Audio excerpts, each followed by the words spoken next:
Solving countrywide corruption is a complex challenge because corruption is often not just a legal problem, but a systemic one deeply rooted in economic incentives, political structures, and social norms. 1.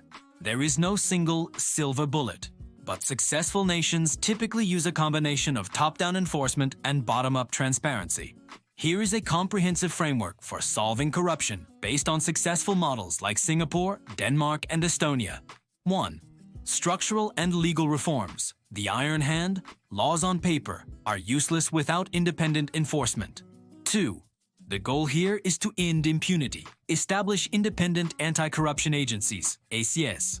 The model. Create a specialized agency dedicated solely to fighting corruption, with the power to investigate, arrest, and prosecute without political interference. Success story. Hong Kong's ICAC, Independent Commission Against Corruption, is the gold standard.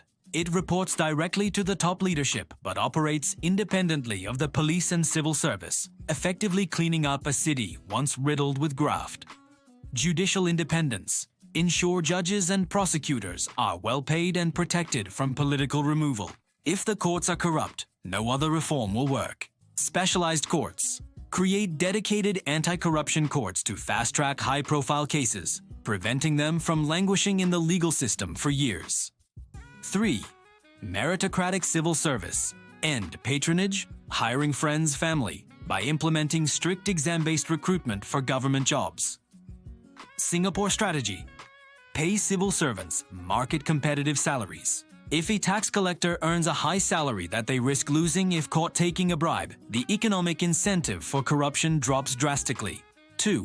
The digital shield. Technology and transparency. Corruption thrives in the dark. Technology acts as a disinfectant by removing human discretion from the equation. 4. E-governance and automation. Digitize all government services, licenses, passports, taxes. When a citizen applies for a permit online, they cannot be asked for a bribe by a computer. Example. In Estonia, 99% of public services are online.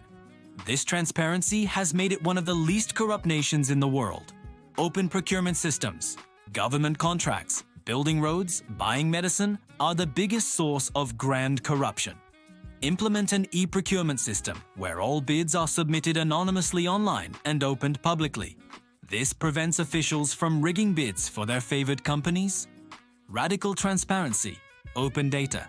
Publish government budgets, spending data, and official asset declarations online in real time. Blockchain. Some nations are testing blockchain for land registries to prevent officials from tampering with property titles. 5. 3. Societal and cultural shifts. The human factor. You cannot arrest your way to a clean society. You must also change the culture. Whistleblower protection.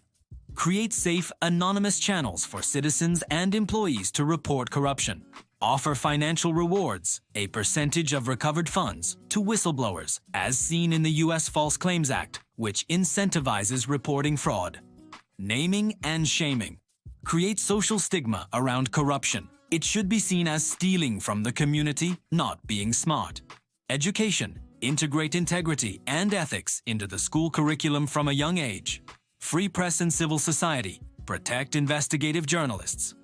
A free press is often the most effective watchdog for exposing scandals that the government wants to hide. 4. Summary of successful models. Country key strategy result. Singapore 0. Tolerance and high pay. Draconian punishments for corruption combined with the world's highest civil service salaries to remove temptation. Transformed from a corrupt port city to a top 5 clean nation.